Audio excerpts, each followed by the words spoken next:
These are always fun to do. The PlayStation 2023 wrap up officially launches today with a personalized look at your 2023 gaming achievements. This is on the PlayStation blog. If you go ahead and read the article, it says that the PlayStation wrap up is now live and they are basically creating this experience for you. And I thought it'd be fun to check it out together.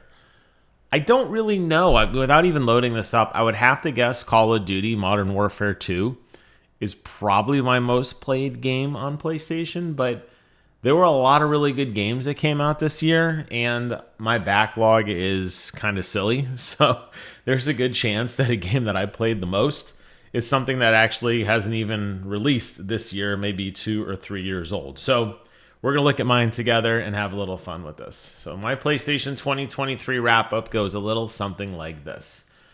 I played 23 games.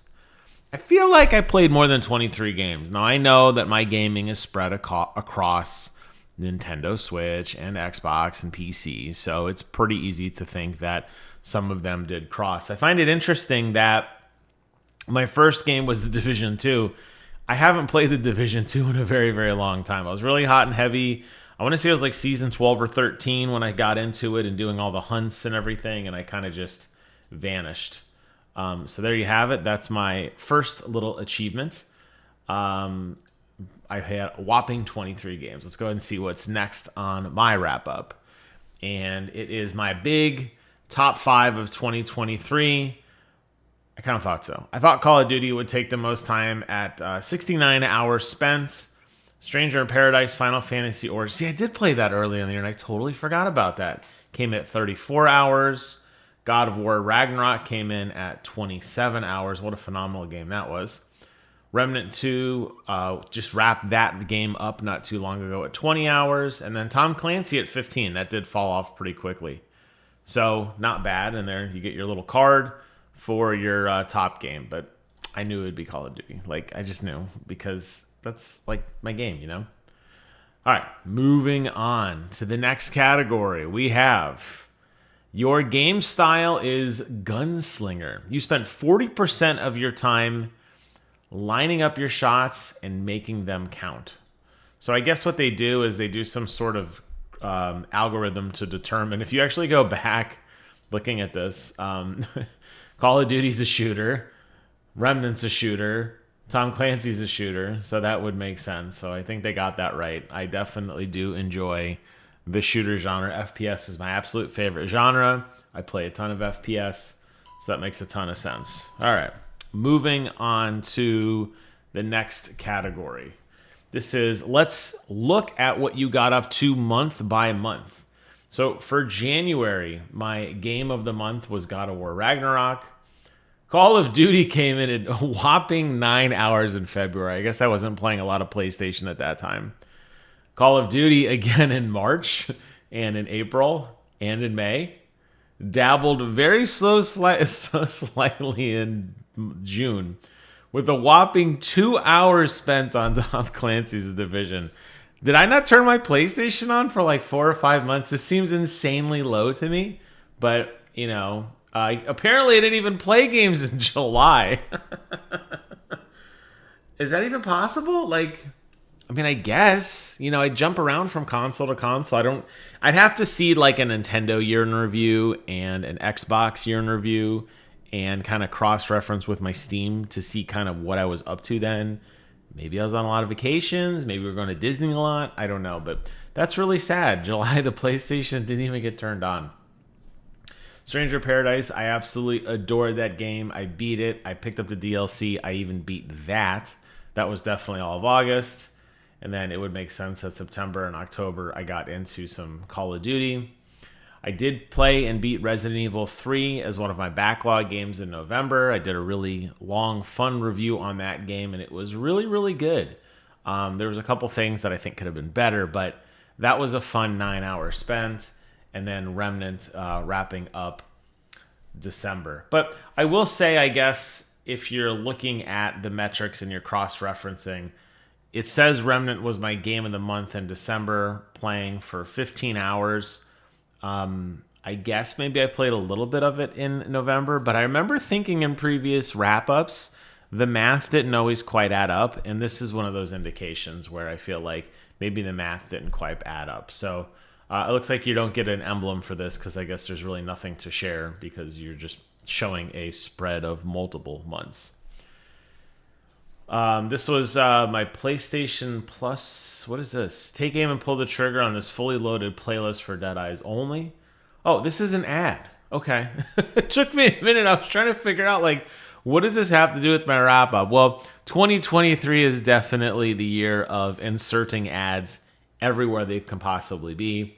So these are games that I guess they recommend for me. I have played and beaten Rainbow Six Siege, Doom, Far Cry Blood Dragon. I did play Shadowfall on my PlayStation 4. I did not play Savage Planet, and I did beat Back 4 Blood. These first 4 games I played on either PC or an Xbox, but of course, Sony wouldn't know that. Doom 64 is an odd one to be recommended, considering that Doom 2016 is probably one of the best first-person shooters ever made, but they wanted to go old school, and I appreciate that. No mention of Quake. I know I play a lot of Quake on my console, but clearly not enough to breach any of the other numbers. This year I played 217 hours. 92% of my time playing 19 games on your PlayStation 5. 7% of 4 PlayStation games, PlayStation 4 games. I can tell you these were virtual reality games when Kevin came over and Wes. I think Matt was with us too. But I know this was 100% virtual reality games. That's all I use my PlayStation 4 for. My favorite controller, of course, is the new DualSense Edge. I love it. I adore it. Let's see if I get a little emblem for that. Oh, the 217. Okay. Again, you know, for being such an avid gamer and talking about how gaming is my life, these numbers are laughably low. I guess I just spread my time a little bit more than I thought, but that's okay. It is what it is. I got a whopping 185 trophies, including 1 platinum, 7 gold, 35 silver, and 42 bronze. And my trophy increased a whopping 4 levels. I don't even know what the platinum game was. If I had to guess, it would be Ragnarok. That would make the most sense because we played so much Ragnarok even after we beat it, going back and doing all the missions and the content and kind of going and visiting all the NPCs post credits. I'm not going to spoil it if you haven't played it. You should play it, but going back and doing all that. So that has to be my platinum for sure. What a phenomenal experience. And even better, today, you know, the new DLC comes out, so expect a video from me on that soon. Your social style is influencer. I broadcasted 53 hours of gameplay this year. Where do we like, subscribe, and follow? Of course, you know, that's at Viper Magic. I typically only use Twitch, though. I don't do really live streams because the microphone sucks and it just doesn't look very good.